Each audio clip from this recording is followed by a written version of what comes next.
Hello everyone, welcome back. कैसे हैं आप लोग? आप सभी का स्वागत है आपके अपने YouTube channel learn and fun पे। तो बच्चों, जैसे कि प्रीवियस में हमने आपका कॉन्टिन्यूटी एंड डिफरेंशियबिलिटी जो क्लास 12th का 5th चैप्टर है वो आपका फिनिश कर लिया, जिसमें हमने सबसे पहले तो कॉन्टिन्यूटी क्या होती है, फिर डिफरेंशियबिलिटी क्या होती है, फिर डिफरेंट डिफरेंट काइंड्स के फंक्शन जैसे कि trigonometric functions, inverse trigonometric functions, फिर फंक्शंस के पैरामीट्रिक फॉर्म और सेकेंड ऑर्डर डेरिवेटिव, इस टाइप के फंक्शंस यानी इन चीजों का बच्चों हमने डिस्कस किया आपका चैप्टर नंबर 5 में। अब जो बच्चों में स्टार्ट करने जा रहे हैं, जैसे कि एक सिंपल सी बात है कि हमेशा आप लोग के मनों में एक क्वेश्चन उठता है कि सर जो आप मैथ्स पढ़ा रहे हो, क्वांटिटी पढ़ा रहे हो, डिफरेंशियबिलिटी पढ़ा रहे हो, इसका रियल लाइफ में क्या यूज है, रियल लाइफ एप्लीकेशंस क्या हैं। तो बच्चों, जो चैप्टर मैं आपके लिए स्टार्ट करने जा रहा हूं, ये एक्चुअल में एप्लीकेशंस है डेरिवेटिव्स का। यहां पर आप सीखोगे कि भाई अगर हम अपने आज की लाइफ में देखें, डेली लाइफ में देखें, अपने आसपास की चीजों में देखें, तो डेरिवेटिव्स का क्या इंपॉर्टेंट रोल है और डेरिवेटिव्स वहां पर किस चीज को समझने में हमें हेल्प कर रहे हैं, ये हम आज के लेक्चर में सीखने वाले हैं। तो जल्दी से फटाफट से ज्वाइन कर लीजिए क्लास को, और अगर अभी तक आपने हमारे चैनल को सब्सक्राइब नहीं किया है तो फटाफट से जाइए, चैनल को सब्सक्राइब करिए, बेल आइकन पर क्लिक करना बिल्कुल ना भूलना, ताकि हर क्लास की नोटिफिकेशन आपको टाइम पर मिल सके। चलिए जी, तो अगर मैं बात करूं एप्लीकेशन ऑफ डेरिवेटिव में, तो कौन कौन से एप्लीकेशन है, तो सबसे पहले उन पर एक नजर मारेंगे। ठीक है, चलिए। ये हमेशा मेरे साथ धोखा क्यों करता है, आ जाओ। तो बेटा सबसे पहले देखो, यहां पर हम मेनली आपके, वैसे तो बहुत सारे एप्लीकेशंस होते हैं, ठीक है, लेकिन मेनली ये 5 एप्लीकेशंस है जो हम यहां पर डिस्कस करने वाले हैं। सबसे पहला एप्लीकेशन है रेट ऑफ चेंज। ठीक है, रेट ऑफ चेंज एक ऐसा एप्लीकेशन है जिसको मैं अगर बात करूं तो सिंपली आप अपने आसपास की चीजों में तुरंत उसको आप कनेक्ट कर सकते हैं। ठीक है, क्योंकि चेंज होना किसका नेचर है, बोल सकते हैं कि नेचर का लॉ है चेंज होना। ठीक है, तो आप देखते हैं कि हर दिन बदल रहा है, हर दिन कुछ ना कुछ चीजें अपग्रेड हो रही है। ठीक है, आप कुछ देख रहे हो, नई नई टेक्नोलॉजी डेवलप हो रही है, मतलब कुल मिलाकर के चेंजेस तो लॉ है, नेचुरल लॉ है। तो भाई रेट ऑफ चेंज, किस रेट से चीजें चेंज हो रही हैं, उसके बारे में हम आपका डेरिवेटिव्स की हेल्प से समझते हैं।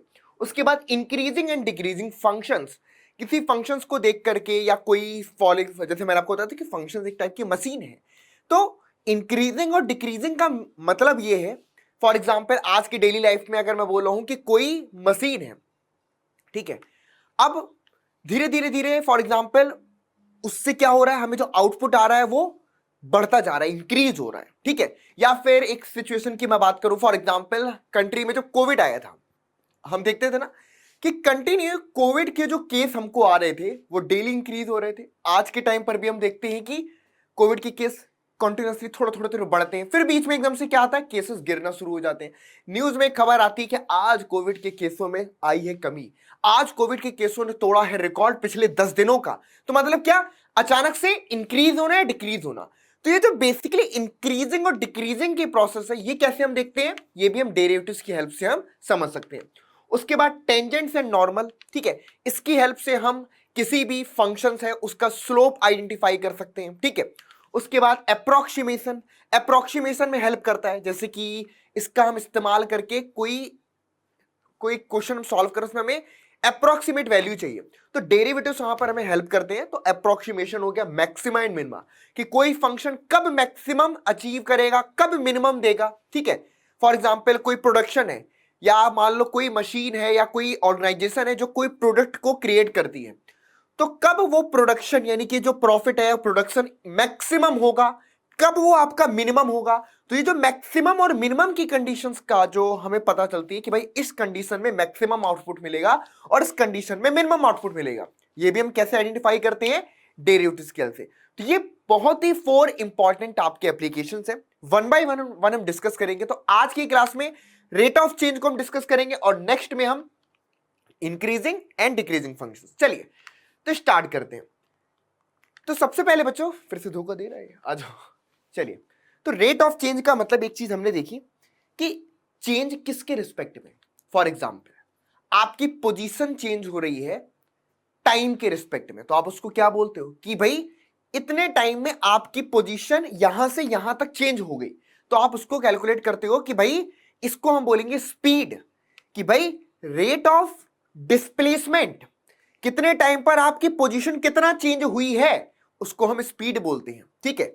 फिर कितने टाइम पीरियड में उस स्पीड आपकी चेंज हुई है और कितने टाइम पीरियड में स्पीड में चेंजेस आ रहा है उसको हम एक्सेलरेशन बोलते हैं, ठीक है। ये डेली लाइफ में आप देखते हो ना, मैंने आपको बताया था कि भाई डेरिवेटिव जो हमें हेल्प करता है वो क्या मेजर करने में हेल्प करता है, इंस्टेंटेनियस चेंज को मेजर करने में, ठीक है।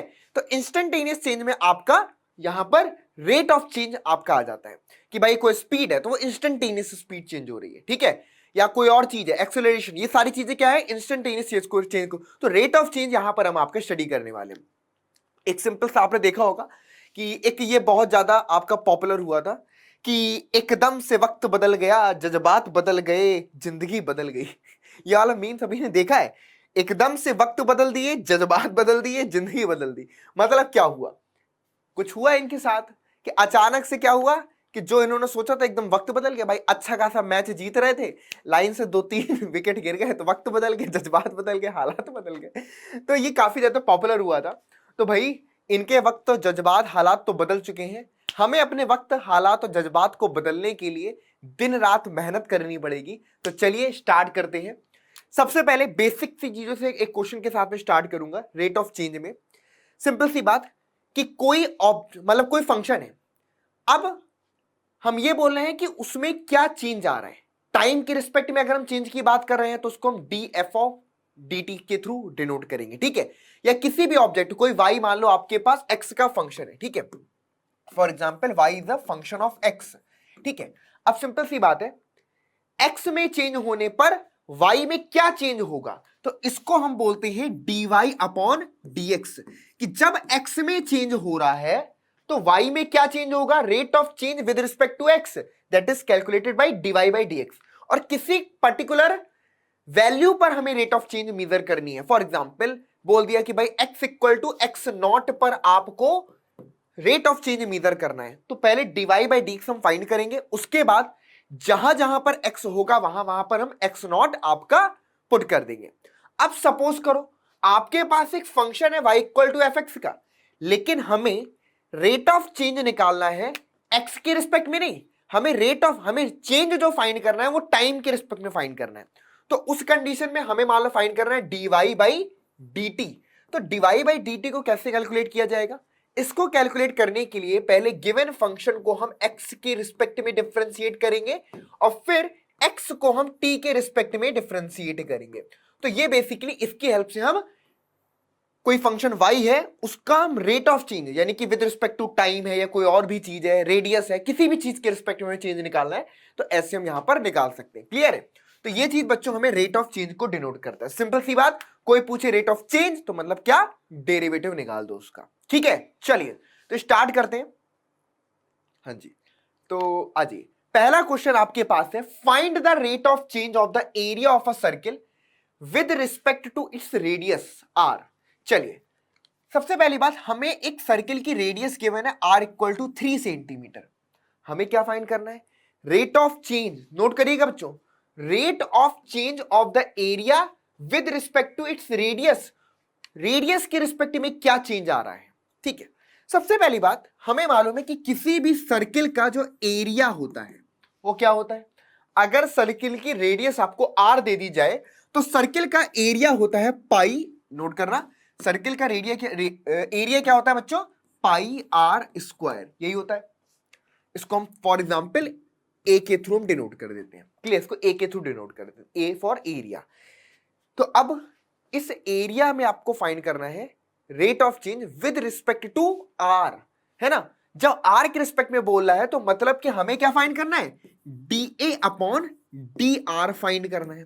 साथ ही साथ इसमें यह भी बोल रहा है पहले पार्ट में कि when r is equal to 3 centimetre, तो जो भी आएगा उसमें r की वैल्यू हम क्या पुट करेंगे बेटा, 3 सेंटीमीटर पुट करेंगे। तो सबसे पहले हमने d अपॉन में D R pi are square कर दिया। देखो पाई तो हुआ एक कांस्टेंट, तो पाई आपका एज इट इज बाहर आ गया। आर स्क्वायर का डेरिवेटिव करेंगे तो ये आ जाएगा आपके पास 2 इंटू में r। तो हमको क्या मिल गया बच्चों, 2 पाई आर हमको d A upon D r मिल गया। लेकिन r इक्वल टू 3 सेंटीमीटर पर हमें रेट ऑफ चेंज निकालना है, तो यहां से हम क्या कर देंगे, D A upon D R at r is equal to 3, तो ये बन जाएगा आपके पास 2 इंटू में पाई इंटू में r की वैल्यू 3 पुट कर दी, तो 3 टू जा 6 पाई सेंटीमीटर स्क्वायर। एरिया की बात कर रहे हैं तो 6 पाई सेंटीमीटर स्क्वायर हमारे पास रेट ऑफ चेंज आ गया। क्लियर है बच्चों? यानी कि एरिया किस रेट से चेंज होगा, तो 6 पाई सेंटीमीटर स्क्वायर के रेट से आपका एरिया चेंज होगा। आई बात समझ में कि नहीं आई? जल्दी से मुझे कमेंट बॉक्स में लिख करके बताइएगा। और अगर समझ में आया है तो जब बताओ, अगर r इक्वल टू 4 सेंटीमीटर के लिए हमें फाइंड करना है तो सिंपल, जहां पर आपने r की वैल्यू यहां पर 3 पुट करी थी वहां पर r की वैल्यू 4 पुट कर देना, तो सेकंड वाले का भी आपका आंसर आ जाएगा। लेकिन एक चीज बहुत ध्यान से समझना कि चेंज किसके रिस्पेक्ट में बोल रहा है। तो अगर रेडियस के रिस्पेक्ट में बोल रहा है तो हमने dA अपॉन dr निकाला है, किसी और चीज के रिस्पेक्ट में बोलता तो हम उसके रिस्पेक्ट में उसका डेरिवेटिव फाइंड करते। चलिए, यहां तक बात समझ में आ गई? कोई डाउट तो नहीं है? चलो अब नेक्स्ट क्वेश्चन पर आते हैं। हाँ जी, the radius of a circle is increasing, note करिएगा, the radius of a circle increasing uniformly at the rate of 3 centimetre per second. Oh my god, यानी कि जो रेडियस है मेरे सर्किल की वो 3 सेंटीमीटर पर सेकेंड, मतलब कि आपको dr अपॉन dt जो गिवन है वो क्या गिवन है बेटा, 3 सेंटीमीटर पर सेकेंड आपको गिवन है। ये क्वेश्चन में आपको दे रखा गया है कि भाई रेडियस ना इतने सेंटीमीटर पर सेकेंड से चेंज हो रही है। Find the rate at which the area of the circle is increasing when the radius is 10 centimetre. अब आपसे पूछ रहा है कि भाई सर्किल का एरिया है ना, एरिया किस रेट से इंक्रीज होगा। देखो सिंपल सी बात है, सर्किल का एरिया कैसे इंक्रीज होता है, सर्किल का एरिया इंक्रीज होता है उसकी मतलब कि जैसे जैसे जिस टाइम के अकॉर्डिंग रेडियस चेंज हो रही है उसी टाइम के अकॉर्डिंग आपका रेडियस चेंज होगी तो एरिया भी चेंज होगा। मतलब समझ गए ना, एरिया कब चेंज होगा, जैसे जैसे टाइम के साथ में। एक सेकंड में 3 सेंटीमीटर रेडियस बदली, अगले सेकंड में वो 3 से 6 हो जाएगी, फिर 9 हो जाएगी। मतलब क्या हो रहा है, तो रेट ऑफ चेंज किसी पे टाइम के रिस्पेक्ट में रेडियस चेंज हो रही है और रेडियस के रिस्पेक्ट में एरिया चेंज होगा। तो हमें फाइंड क्या करना है, हमें निकालना है यहां पर dA अपॉन में आपका dt। ठीक है, जैसे जैसे टाइम चेंज होगा वैसे वैसे एरिया चेंज होगा ही होगा। ठीक है, एरिया आपको मालूम ही है बच्चों की होता है pi are square, pi are square होता है। तो सबसे पहले dA अपॉन dt निकालने के लिए, सिंस ये r का फंक्शन है, रेडियस का फंक्शन है ना एरिया, तो ये क्या बनेगा, dA अपॉन में आपका dr बन जाएगा। पहले तो हमने अपने एरिया का चेंज निकाला रेडियस के रिस्पेक्ट में, और रेडियस किस रिस्पेक्ट में चेंज हो रही है वो यहां पर लिख दिया dr अपॉन में dt। तो चलिए, dA अपॉन dr बनेगा आपके पास 2 इंटू पाई इंटू आर, और dr अपॉन में dt आपके पास आ गए यहां से 3 सेंटीमीटर पर सेकेंड। ठीक है, ओके, तो ये बेसिकली क्या बन गया, 3 टू जा 6 पाई R centimetre per second, centimetre square per second. अब सेंटीमीटर स्क्वायर पर सेकेंड हो गया ये। ठीक है, अब क्या पूछ रहा था, when the radius is 10 centimetre, तो जब रेडियस आपकी 10 सेंटीमीटर है तो हमको गिवन क्या है बच्चों कि r जो है आपका वो 10 सेंटीमीटर है। तो भाई dA upon dt when the radius is 10 centimetre, तो इट इज गिवन बाई, क्या हो गया, तो कितना आ गया था हमारे पास, 6 पाई आर आ गया था। आजा आजा, हाँ 6 पाई आर। तो आर की वैल्यू 10 आपने पुट कर दी तो कितना आ जाएगा, ये आ जाएगा आपके पास 60 पाई। ठीक है, ये हो जाएगा आपके पास 60 पाई, है ना, आर की वैल्यू 10 पुट कर दी तो 60 pi centimetre square per second. यानी कि जिस हिसाब से आपका एरिया चेंज हो रहा है, रेडियस चेंज हो रही है, अगर r इक्वल टू 10 सेंटीमीटर है तो rate of change in area with respect to that time 60 pi centimetre square आएगा। क्या आएगा बच्चों, 60 pi centimetre square per second. एक सेकेंड में इतने सेंटीमीटर स्क्वायर आपका एरिया चेंज हो रहा होगा। तो नोट कर लीजिए, हमारा आंसर हो गया। क्लियर है, समझ में आया ना कि इस क्वेश्चन में क्या था, इसमें रेडियस चेंज हो रही थी टाइम के रिस्पेक्ट में 3 सेंटीमीटर पर सेकेंड। अब जब जब रेडियस चेंज होगी तब तब एरिया, तो यानी कि अगर हमें एरिया में चेंज फाइंड करना है तो किसके रिस्पेक्ट में निकालेंगे, एक्चुअल में टाइम के रिस्पेक्ट में, क्योंकि टाइम के रिस्पेक्ट में रेडियस और रेडियस के रिस्पेक्ट में एरिया। तो dA अपॉन dr इंटू में dr बाई dt। तो इस तरीके से हमें आंसर आ गया। क्लियर है, कोई डाउट यहां पर? चलो जी, बहुत बढ़िया। आगे बार बात करते हैं। नेक्स्ट क्वेश्चन है आपके पास, a stone is dropped into a quiet lake and waves move in circles at the speed of 5 centimetre per second. ठीक है, अब नोट करिएगा यहां पर क्या हुआ बच्चों, जब हमने क्या किया, एक शांत लेक में, बिल्कुल क्वाइट लेक थी, उसमें एक पत्थर को डाला, तो जो वेव है ना, wave move in the circle eight the speed of, समझना स्पीड, यहां पर बच्चे बहुत कंफ्यूज होते हैं, eight the speed of 5 centimetre per second. अच्छा ये बताओ, वेव कैसे चेंज हो रही होगी? रेडियस के अकॉर्डिंग, समझ रहे हो? रेडियस जैसे जैसे इंक्रीज होगी, वेव का वो जो आप देख रहे हो ना, कभी तालाब जाना, कोई तालाब हो या कहीं पर शांत पानी हो, वो पत्थर फेंकना, क्या होगा, जो वेव उठेगी ना पहली बार में छोटी, फिर उससे बड़ी, फिर उससे बड़ी, फिर उससे बड़ी, फिर उससे बड़ी, इस तरह से होती जाएगी। ठीक है, तो मतलब स्पीड अगर बोल रहा है तो मतलब जैसे जैसे रेडियस बदल रही होगी टाइम के रिस्पेक्ट में, वैसे वैसे वो तेजी से इंक्रीज कर रहा होगा। तो बच्चों यहां पर स्पीड जो गिवन है 5 सेंटीमीटर पर सेकेंड गिवन है, मतलब कि dr अपॉन में dt यहां पर हमको 5 सेंटीमीटर पर सेकेंड आपको दे दिया है ना। आज रेट ऑफ चेंज बढ़िया से सीख के जाएंगे।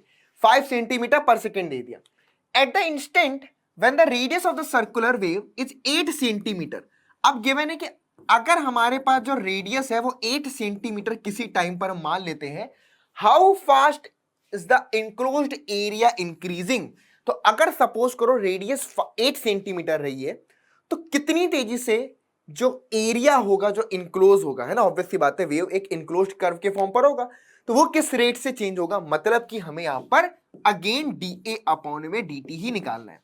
एरिया की बात, सर्कुलर वेव है तो A इक्वल टू हमारे पास पाई आर स्क्वायर के बराबर आ गया, यहां पर हम वैल्यू रख देंगे तो आ जाएगा, तो ये बनेगा dA अपॉन में dr और इनटू में आपके पास dr अपॉन में dt। ठीक है, चलिए तो यहां से बन गया आपके पास 2 पाई आर और इनटू में dr अपॉन dt बन गया 5, तो ये हो गया 5 to 10 pi R centimetre square per second. ठीक है, ओके, अब यहां पर रेडियस हमको 8 सेंटीमीटर अगर दे दिया जाए तो आर की वैल्यू 8 सेंटीमीटर रखेंगे तो 80 पाई सेंटीमीटर स्क्वायर पर सेकेंड। तो इस तरीके के 2-3 क्वेश्चन मैंने आपको करा दिए जो कि आपके सर्किल पर बेस्ड आते हैं। ठीक है, तो अब ऐसे एक्सरसाइज के क्वेश्चंस उठाना, जो भी क्वेश्चंस दिख रहे हैं सॉल्व कर डालना। ठीक है, तो इस टाइप के क्वेश्चंस अब हो जाएंगे। बन गई कहानी, समझ में आ गया ना? बढ़िया, आगे पर बात करते हैं।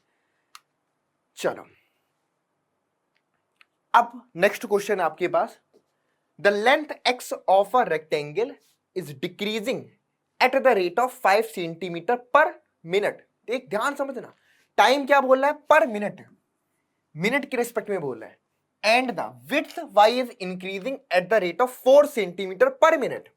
जो विड्थ है वो चेंज हो रही है 4 सेंटीमीटर, देखना ये डिक्रीज कर रही है 5 सेंटीमीटर पर मिनट के रेट से, और ये इंक्रीज कर रही है आपका 4 सेंटीमीटर पर मिनट के रेट से। ओके, अब हम इस चीज को ऐसे समझ सकते हैं, when x is equal to 8 centimetre and y is equal to 6 centimetre, find the rate of change of the perimeter and the area of a rectangle. सबसे पहली बात, आपको पेरीमीटर क्या होता है, अगर लेंथ आपके पास सिंपल क्या गिवन है, नोट करना, लेंथ आपके पास x है और विड्थ हमारे पास कितनी है बच्चों, y है, लेंथ x विड्थ y है, क्लियर।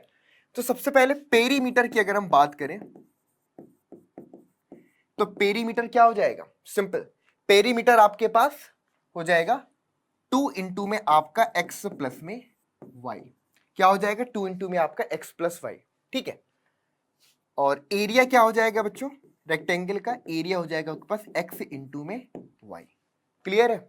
अब देखिए x इक्वल टू गिवन है कि when x equal to 8 centimetre, when x आपका कितना है बच्चों, यानी कि स्टार्टिंग में आपको ये दे रखा है कि जो रेडियस है, सॉरी जो लेंथ है आपका 8 सेंटीमीटर है, x equal to 8 centimetre and y is equal to 6 centimetre. इस कंडीशन पे आपको rate of change of perimeter and the area.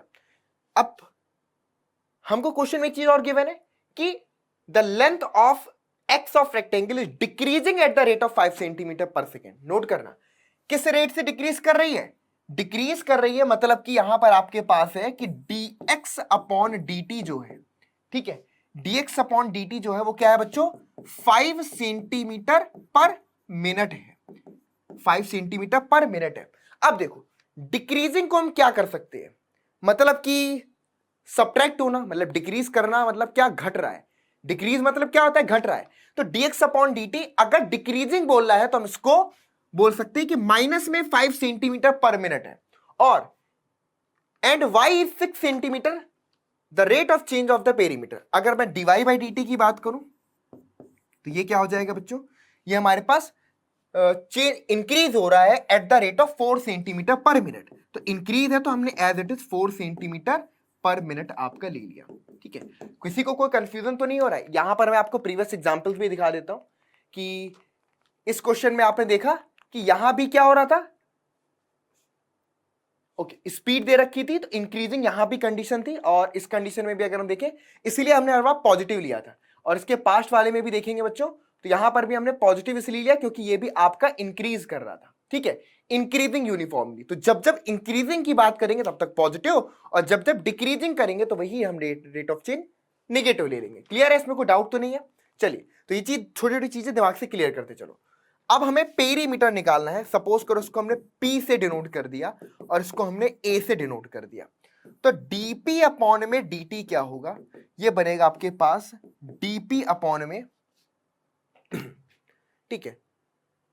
Obvious सी बात है कि ये जो भी चीजें हमको गिवन है ये किसके रिस्पेक्ट में है, लेंथ है और ये सारी चीजें हैं, है ना।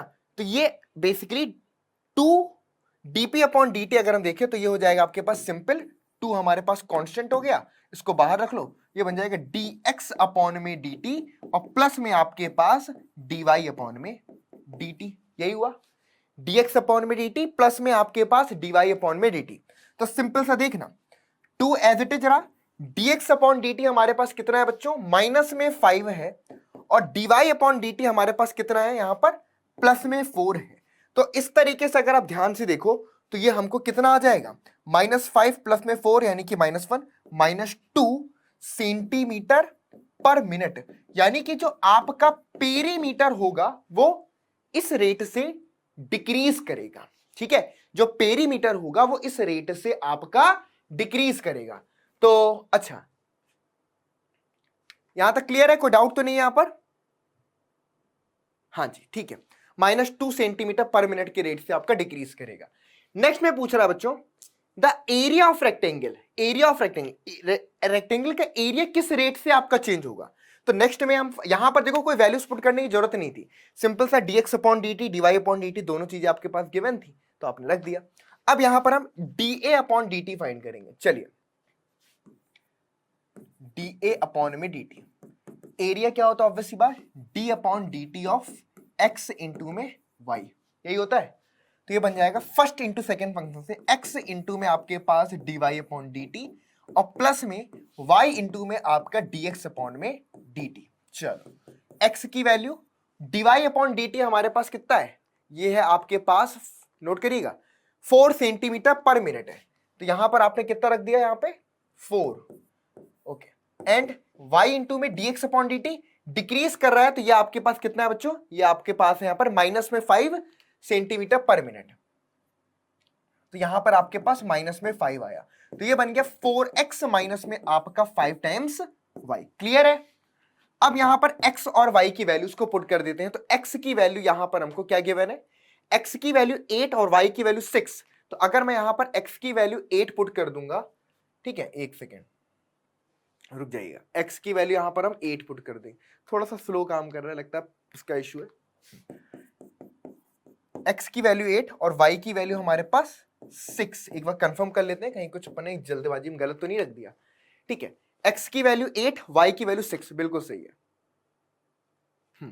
तो ये हो गया आपके पास 8 4 जा 32 और 5 6 जा 30। अब नोट करना ध्यान से, 8 4 जा 32,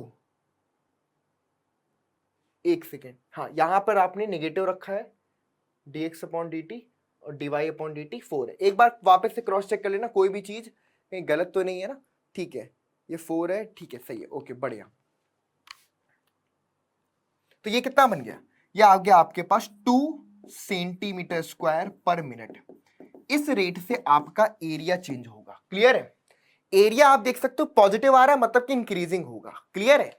एरिया आपका पॉजिटिव आ रहा है मतलब कि इंक्रीजिंग होगा। ठीक है, तो एरिया पॉजिटिव इंक्रीजिंग, लेकिन पेरीमीटर आपका नेगेटिव है, यानी कि पेरीमीटर तो आपका डिक्रीज कर रहा होगा लेकिन एरिया आपका इंक्रीज कर रहा होगा। तो 2 सेंटीमीटर स्क्वायर पर मिनट आपका आंसर आया। क्लियर है? बात समझ में आई कि नहीं आई? डन है? चलो नोट कर लो फटाफट से।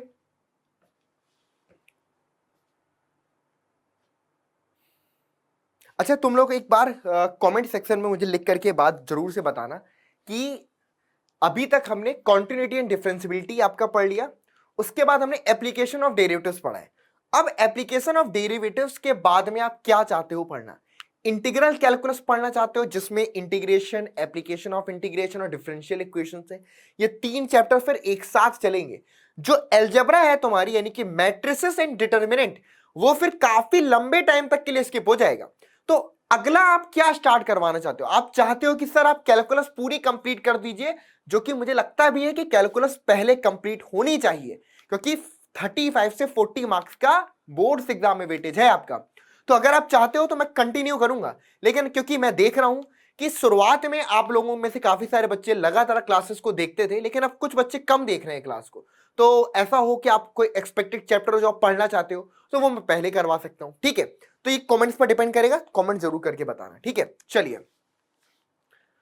हाँ जी, अगला क्वेश्चन है बच्चों, अब बैलून। बैलून का नाम सुनते ही दिमाग में कौन सा शेप आना चाहिए?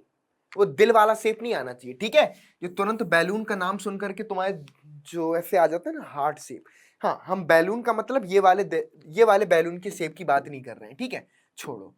अब balloon which always remains spherical, देखो स्फेरिकल है मतलब कि इस टाइप का बैलून रहेगा। ठीक है, ऐसा वाला इस टाइप का बैलून रहेगा। ठीक है, अब balloon which always remains a spherical has a variable radius, obvious सी बात है, जितनी हवा भरोगे रेडियस बढ़ जाएगी।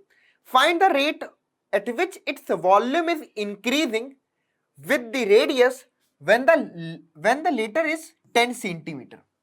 यानी कि इसकी जो रेडियस एक तरीके से है वो आपका 10 सेंटीमीटर है, तो आप समझिए किस तरीके से उसके वॉल्यूम में क्या चेंज आएगा। ठीक है, तो सबसे पहले हमें किसके रिस्पेक्ट में निकालना है? अगर इस स्फेरिकल, इसके आंख मुंह नाक सब हटा देते हैं, सपोज करो इसकी रेडियस आपके पास कितनी है, r सेंटीमीटर, तो वॉल्यूम ऑफ बैलून क्या होगा? वॉल्यूम ऑफ बैलून की अगर मैं बात करूं, ठीक है, तो ये हो जाएगा आपके पास, ओके, 4/3 पाई r क्यूब, यही होता है बैलून का वॉल्यूम, यानी कि स्फेयर का वॉल्यूम 4/3 पाई r क्यूब। चलिए, अब हमें फाइंड करना है जब रेडियस चेंज हो रही है, find the rate at which the volume is increasing with the radius, radius के रिस्पेक्ट में, यानी कि हमें ये सपोज करो v है 4/3 पाई r क्यूब, तो हमें फाइंड करना है बच्चों dv अपॉन में dr। क्या फाइंड करना है? dv अपॉन में dr फाइंड करना है। तो dv अपॉन dr बन जाएगा 4/3, और पाई भी बाहर रखा, d अपॉन में dr ऑफ r क्यूब, तो ये बन जाएगा आपके पास 4/3 इंटू में पाई, और ये बन जाएगा 3 इंटू में r का स्क्वायर, तो 3 से 3 हमारे पास कैंसिल आउट, तो ये हमारे पास आएगा 4 पाई r स्क्वायर। क्या आ जाएगा बच्चों? हमारे पास जो वॉल्यूम आएगा वो 4 पाई r स्क्वायर के बराबर आ गया। क्लियर है? इसको फटाफट से नोट कर लीजिए, वॉल्यूम कितना आ गया बच्चों? 4 पाई r स्क्वायर। क्लियर है? चलिए, मतलब rate of change in volume 4 pi r square. Okay, अब बोला है when the radius is 10 centimetre, तो अगर मैं यहां पर dv अपॉन dr निकालूं, और जब रेडियस कितनी है बेटा आपके पास 10 सेंटीमीटर है, तो ये बन जाएगा आपके पास 4 इंटू में पाई, और r की वैल्यू आपने 10 पुट कर दी, यानी कि 10 का स्क्वायर, ये आ गया आपके पास 400 पाई सेंटीमीटर क्यूब। नोट करना, centimetre cube, okay, 4 pi centimetre cube with respect to r। ठीक है, यानी कि रेट उसके रिस्पेक्ट में हम बात कर रहे हैं, तो 400 पाई सेंटीमीटर क्यूब के रेस, यानी कि वॉल्यूम जो इंक्रीज हो रहा होगा 400 pi centimetre cube with respect to radius change हो रहा होगा। क्लियर है? आई बात समझ में? तो dv upon D R equal to 400 pi centimetre cube आपका राइट आंसर है इसका। ठीक है, नोट कर लो। हो गया बच्चों? क्लियर है? डाउट यहां पर? तो अब से रेट ऑफ चेंज पर बेस्ड कोई भी क्वेश्चन होगा तो सिंपली सॉल्व कर लोगे। ठीक है, तो ये है रेट ऑफ चेंज आपका, और इस तरीके के कुछ क्वेश्चंस आपको मैं यहां पर होमवर्क के फॉर्म पर भी दे सकता हूं। ठीक है, वैसे कहो तो ये वाला क्वेश्चन करवा भी दूं आप लोग, एक बार ट्राई करो खुद से। ठीक है, जल्दी से ट्राई करो। कुछ नहीं है, a ladder 5 metre long is leaning against a wall. ठीक है, मान लो एक वॉल है आपकी और लेडर 5 मीटर लॉन्ग, एक लेडर है जो कि 5 मीटर लॉन्ग है। कितनी लॉन्ग है बच्चों? 5 मीटर लॉन्ग है। Leaning against a wall, the bottom of the ladder is pulled along the ground away from the wall, wall से इस तरीके से दूर किया गया है at the rate of 2 centimetre per second. ठीक है, सपोज करो ये आपके पास बेस है। ठीक है, और ये आपका हाइपोटेनस है। ठीक है, ये एच है, ये बेस है, और ये आपके पास गिवन है कि जो बेस चेंज हो रहा है वो 2 सेंटीमीटर पर सेकेंड से चेंज हो रहा है, यानी कि dB अपॉन में dt जो आपके पास है, इसको जो पीछे खींचा गया है ना, away from the wall at the rate of 2 centimetre per second. कितना बच्चों? 2 centimetre per second. How fast its height on the wall decreasing when the foot of the ladder is 4 metre away from the wall. अब obvious सी बात है, जैसे जैसे तुम इसको पीछे लेकर के जाओगे ये ऑटोमेटिक क्या होगा? ये ऑटोमेटिक जो तुम्हारा होगा डिक्रीज करेगा कि नहीं करेगा? पक्का। जैसे जैसे तुम ये चेंज करोगे, यानी कि आप जैसे जैसे इसकी लेडर की जो ये ना बॉटम, लेडर का बॉटम जितना वॉल के पास में होगा हाइट उतनी ऊंची होगी, जितना दूर करते जाओगे ऑटोमेटिक हाइट आपकी डिक्रीज करती जाएगी। तो बोल रहा है कि जब आपके पास यानी कि जो बी है 4 metre away from the wall, B is 4 metre. ठीक है, ये है, तो आपको बताना है भाई कितनी तेजी से इसकी जो मान लो सपोज करो ये एच हो गया, ये आपके पास बी हो गया, और इसको हम बोल देते हैं लेंथ सपोज करो, या इसको हम कोई और वेरिएबल बोल देते हैं। ठीक है, इसको हम बोल लेते हैं आपके पास ये H फॉर हाइपोटेनस हो गया, ये B फॉर बेस हो गया, और इसको P बोल देते हैं यानी कि परपेंडिकुलर। तो हमें एक्चुअल में dP अपॉन में dt फाइंड करना है। सिंपल सी बात है। अगर आप पाइथागोरस थ्योरम जानते हो तो पाइथागोरस थ्योरम के अकॉर्डिंग क्या होता है? पाइथागोरस थ्योरम आपसे बोलती है कि भाई जो हाइपोटेनस का स्क्वायर होता है, यानी कि जो हाइपोटेनस का स्क्वायर है ये क्या है? ये इक्वल टू होता है बच्चों आपके परपेंडिकुलर के स्क्वायर के और प्लस में आपके बेस के स्क्वायर के होता है। ठीक है, चलिए, और हमारे पास ये जो h की वैल्यू गिवन है, ये कितना गिवन है? 5 मीटर।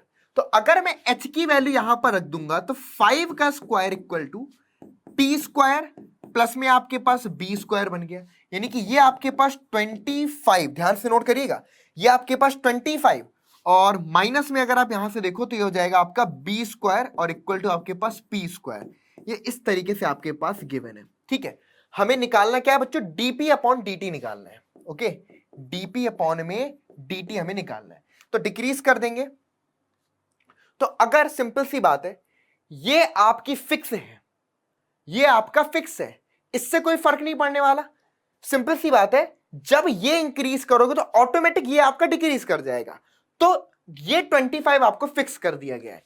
अब आपको सिंपल इसको p के रिस्पेक्ट में डिफरेंशिएट करना है, आपको निकल के क्या आ जाएगा कि किस रेट से आपका यानी कि जो चेंज हो रहा है ना, यानी कि जो परपेंडिकुलर है ये किस रेट से आपकी चेंज हो रही है, ये आपको निकल करके आ जाएगा। तो एक बार बच्चों इस क्वेश्चन को सॉल्व करिएगा, सॉल्व करके निकाल के लेकर के आइएगा। ठीक है, अच्छा, आपको अगर p की वैल्यू भी चाहिए है तो आप यहां से नोट कर सकते हैं कि लेडर अगर b की वैल्यू 4 सेंटीमीटर आपके पास गिवन है तो नोट करिएगा b की वैल्यू 4 है और ये h की वैल्यू आपके पास 5 मीटर है और b की वैल्यू आपके पास यहां पर 4 मीटर।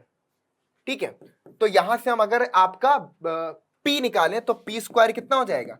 5 स्क्वायर माइनस में 4 स्क्वायर यानी कि आपके पास 25 माइनस में 16 यानी कि आपके पास 9, तो p इक्वल टू आपके पास 3 मीटर यहां से आ जाएगा। तो जहां से डिफरेंशिएट करोगे तो 2p आएगा।